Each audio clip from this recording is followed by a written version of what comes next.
Hello guys, welcome back to my YouTube channel jingling Gyan. This is Navni Chauhan और आज की class में हम डिस्कस करने जा रहे हैं नेगेटिव सेंटेंसेस के कुछ एग्जांपल्स और साथ ही साथ मैं आपको बताऊंगी कि आप किस प्रकार से इंटेरोगेटिव सेंटेंसेस यानी कि प्रश्नवाचक वाक्यों को लिख सकते हैं सिंपल प्रेजेंट टेंस में या फिर प्रेजेंट इंडेफिनिट टेंस में। I think we should start the class without any further ado. So friends, सबसे पहला वाक्य यहाँ पर है, वे पत्र नहीं लिखते हैं। अपने आप से पूछिए कौन पत्र नहीं लिखते हैं। तो वे पत्र नहीं लिखते हैं यानी कि वे क्या हो गया हमारा सब्जेक्ट। वे के लिए हम लिखते हैं दे। दे तो दे जो है ये आपके पास बहुवचन है।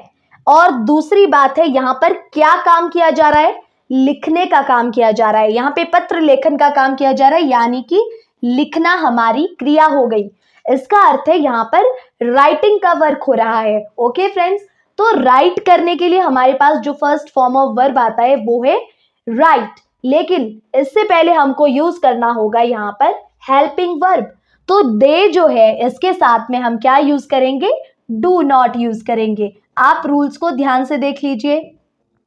दे डू नॉट, फिर उसके बाद क्रिया, मुख्य क्रिया यानी कि फिर उसके बाद मुख्य क्रिया का प्रयोग किया जाएगा यानी कि मेन वर्ब का यूज करेंगे जो होगा they do not write a letter. Okay friends, they do not write a letter. उसी प्रकार से यहां पर है, वह अपना पाठ याद नहीं करती है। तो करती है मतलब लड़की है, तो वह क्या है यहां पर? शी। और शी के साथ में हम लगाते हैं does. Does not, she does not. याद नहीं करती है के लिए हम यूज करेंगे लर्न।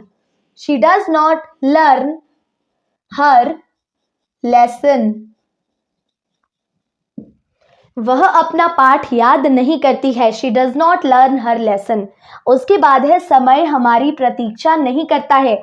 तो समय यहां पर है जो प्रतीक्षा नहीं कर रहा है यानी कि टाइम। और टाइम जो होता है ये एक अनकाउंटेबल नाउन है फ्रेंड्स। अनकाउंटेबल नाउन्स को हमेशा सिंगुलर की तरह ट्रीट किया जाता है। इनको आप प्लूरल में चेंज नहीं कर सकते हैं, या फिर अगर ये प्लूरल है तो इनको आपको प्लूरल में ही लिखना होगा। ये अपनी फॉर्म को चेंज नहीं करते हैं। टाइम को पढ़ के ही मालूम हो रहा है कि टाइम जो है आपका सिंगुलर है। तो टाइम, टाइम सिंगुलर है, इसके लिए हम यूज करेंगे does not. Time does not, प्रतीक्षा करना मतलब कि वेट करना। तो time does not wait for us. Time does not wait for us. इसके बाद है, रोहन और सोहन नहीं पढ़ते हैं। तो कौन नहीं पढ़ते हैं? यहां पे दो लोग हैं जो नहीं पढ़ रहे हैं, क्योंकि एक से ज्यादा है इसीलिए ये बहुवचन में आएंगे। तो इसीलिए हम यहां पे लिखेंगे रोहन एंड सोहन। क्योंकि ये बहुवचन है, दो लोग हैं यहां पर, एक आदमी नहीं है, दो लोग हैं। तो यहां पर डू नॉट का प्रयोग किया जाएगा, डू नॉट स्टडी। तो ये थे कुछ एक एग्जांपल्स जो मैंने आप सबके साथ में शेयर किए friends.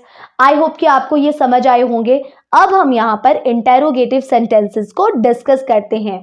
Okay friends, interrogative sentence क्या होता है सबसे पहले आपको ये समझना जरूरी है। तो इंटेरोगेटिव सेंटेंस वो सेंटेंस होते हैं फ्रेंड्स जिसमें प्रश्न पूछा जाता है यानी कि क्वेश्चन पूछा जाता है।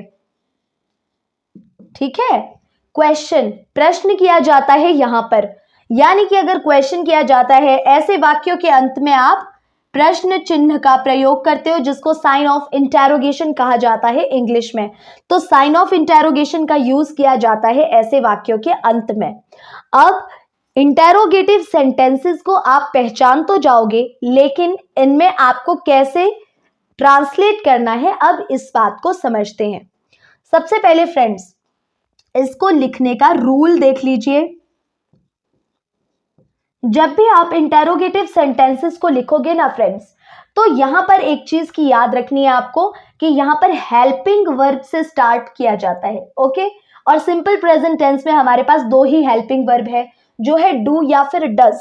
तो यहां पर आप या तो डू से या फिर डज से सेंटेंस की शुरुआत करोगे। वाक्य की शुरुआत में ही डू या डज लिख दोगे आप, क्योंकि यहां पर क्या पूछा जाएगा, आपसे यहां पर क्वेश्चन पूछा जाएगा, उसके लिए आपको स्टार्टिंग डू और डज से करनी है। अब कुछ लोग पूछेंगे कि अगर मैम डू और डज से स्टार्ट करेंगे तो हम सब्जेक्ट को कैसे देख पाएंगे पहले? तो सब्जेक्ट जो मर्जी हो, आपको ये देखना है कि वो सब्जेक्ट सिंगुलर है या फिर प्लूरल है, रूल वही रहेगा।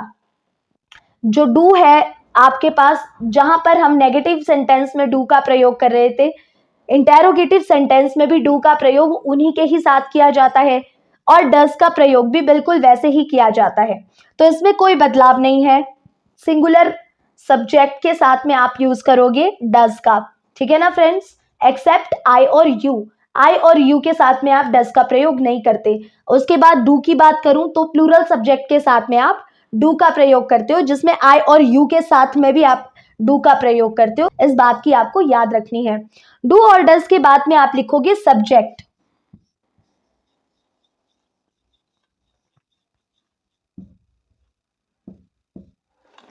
सब्जेक्ट के बाद में आप लिखोगे यहां का वर्ब, जो आपका मेन वर्ब होगा फ्रेंड्स, मेन वर्ब जो कि आपके यहां पर है, मैं यहां पे लिख देती हूं मेन वर्ब।